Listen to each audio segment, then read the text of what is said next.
시청자 여러분 안녕하십니까? VOA 뉴스투데이 시작합니다.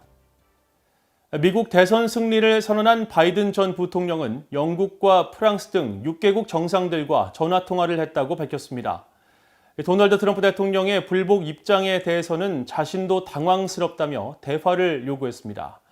공화당 내에서도 불복 분위기가 확산되고 있는 가운데 마이크 폼페오 국무장관 역시 트럼프 행정부 2기로 원활한 이양이 이루어질 것이라고 주장했습니다. 첫 소식 박형주 기자가 보도합니다.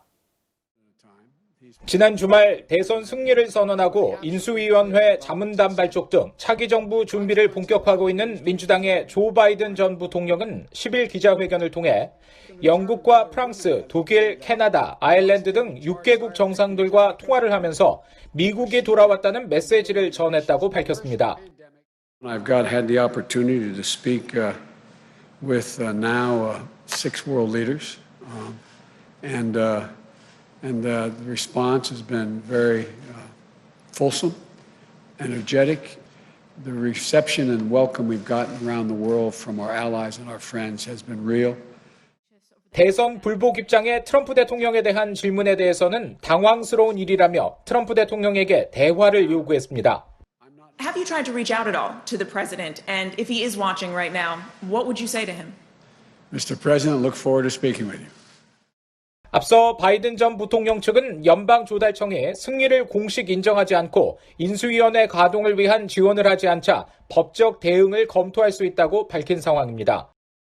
지난 5일 대선 불복을 시사한 기자회견 이후 트위터를 통해 지속적으로 입장을 밝혀온 트럼프 대통령은 10일에는 큰 진전을 이루고 있으며 다음 주부터는 결과들이 나오기 시작할 것이라며 우리가 이길 것이라고 글을 올렸습니다. 막판 역전패를 당한 위스콘신, 미시간, 펜실베니아주 등에서 제기한 선거 관련 소송에서 자신에게 유리한 결과가 나올 것이라는 주장으로 해석됩니다. 마이크 폼페오 국무장관은 기자회견에서 정권 이양 지연과 국가안보 위험에 대한 질문을 받고 트럼프 행정부 2기로 원활한 이양이 이루어질 것이라며 헌법에 따른 선거 절차를 강조했습니다.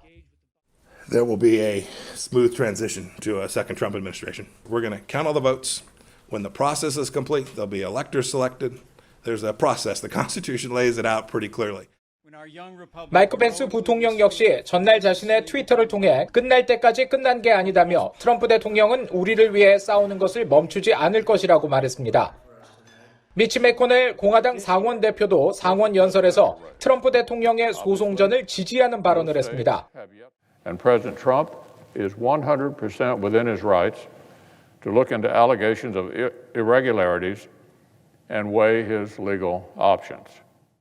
공화당 지도부가 상원의 공화당 수석 여부를 결정지을 내년 1월 초 조지아주 결선 투표를 염두에 둔 것이라는 해석 속에 공화당 내에서는 조 바이든 전 부통령의 당선을 인정하는 목소리도 나옵니다. 미트 롬니 등 공화당 상원 의원 4명은 민주당의 조 바이든 전 부통령에 대해 축하 성명을 발표했습니다. 또 지난 2000년 미국 대선에서 플로리다주 재검표 소송 논란을 경험했던 조지 부시 전 대통령은 8일 성명을 통해 바이든 후보의 승리를 축하했습니다. 부시 전 대통령은 다만 트럼프 대통령도 재검표를 요청하고 법적 도전을 추진할 권리가 있다고 밝혔습니다. VOA 뉴스 박형주입니다. 이런 가운데 마이크 폼페오 미국 국무장관은 로널드 레이건 전 대통령 기념 재단 행사에서 자유와 인간의 존엄성을 강조했습니다. 그러면서 중국 공산당이 자유에 대한 가장 큰 위협이 되고 있으며 중국 공산당은 한국 등에도 영향력을 행사하려 하고 있다고 말했습니다. 김영교 기자가 취재했습니다. 마이크 폼페오 미국 국무장관은 10일 로널드 레이건 전 대통령 기념재단의 자유와 민주주의 센터 건립 행사에 참석해 중국을 중국 공산당으로 부르면서 비판했습니다. 중국 공산당은 세계 자유에 가장 큰 위협이 되고 있다면서 보수주의 원칙으로 자유와 인간의 존엄성, 강인함과 정직함을 강조했던 레이건 전 대통령의 명언을 인용하며 미국은 이에 맞서 나갈 것이라고 강조했습니다.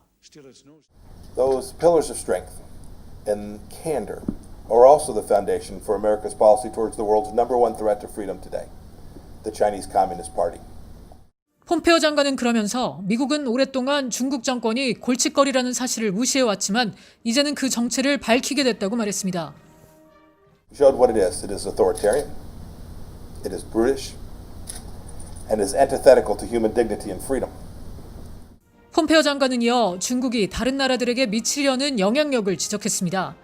특히 중국 공산당은 한국과 같은 나라에도 영향력을 행사하려는 의도를 보이고 있다고 말했습니다. So if you're an ambassador in the Democratic Republic of Congo or in South Korea or in Oman, you know that the Chinese Communist Party is intent on impacting that country, and we are determined to make sure that we use our capacity to push back against that challenge. 폼페오 장관은 이어 옛 소련의 사례를 들면서 과거 소련 국민들이 소련의 역사의 방향을 결정했던 것처럼 결국 중국의 국민들이 중국의 역사를 결정하게 될 것이라고 말했습니다. 또 중국의 국민들이 미국과 미국인들이 소중히 여기는 자유에 대해 공유할 수 있도록 정보와 데이터 등 필요한 모든 것에 대한 접근을 위해 미국 정부가 노력을 기울이고 있다고 강조했습니다.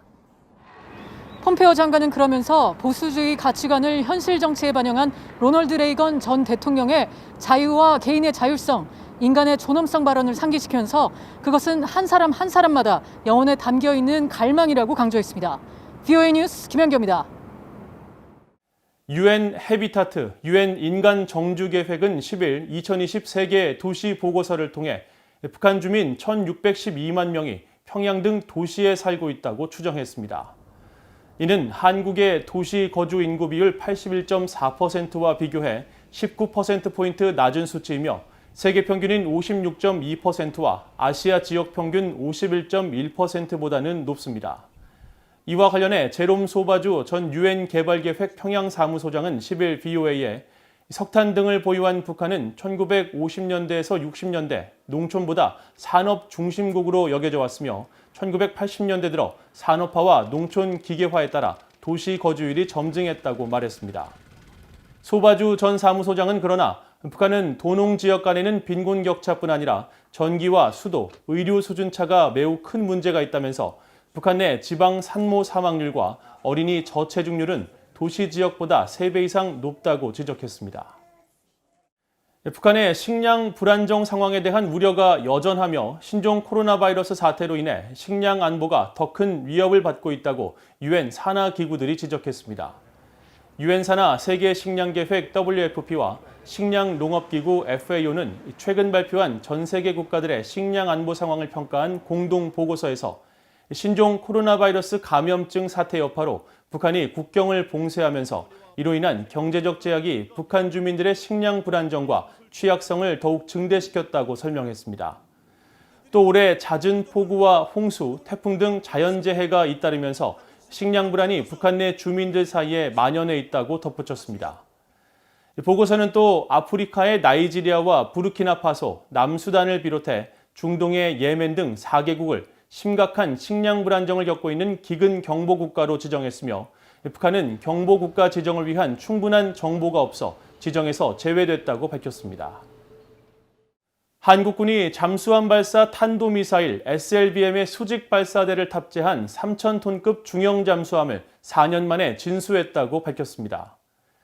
한국해군은 10일 사회연결망 서비스에 진수식 모습을 공개하고 서욱 국방부 장관의 주관 아래 두 번째 3,000톤급 중형 잠수함 안무함을 진수했다고 전했습니다. 길이 83.3m, 폭 9.6m의 디젤 잠수함인 안무함은 공기 부료 시스템을 갖춰 구형 잠수함과 달리 수면 위로 부상하지 않고 수중 작전이 가능하고 동급인 도산 안창호함과 같이 SLBM 발사관이 6개인 콜드런치 방식 수직 발사대를 갖췄으며 전투 체계와 소나 체계 등이 개선된 것으로 알려졌습니다. 안무함은 1920년대 청산리 전투의 주역으로 독립운동을 이끈 안무 장군의 이름을 따왔으며 서 장관은 축사를 통해 한국군은 확고한 군사 대비 태세를 유지하고 강한 힘으로 북한의 비핵화와 항구적 평화 정착을 지속적으로 뒷받침할 것이라고 강조했다고 한국 해군은 전했습니다. 이상으로 VOA 뉴스투데이를 마칩니다. 시청해주신 여러분 고맙습니다.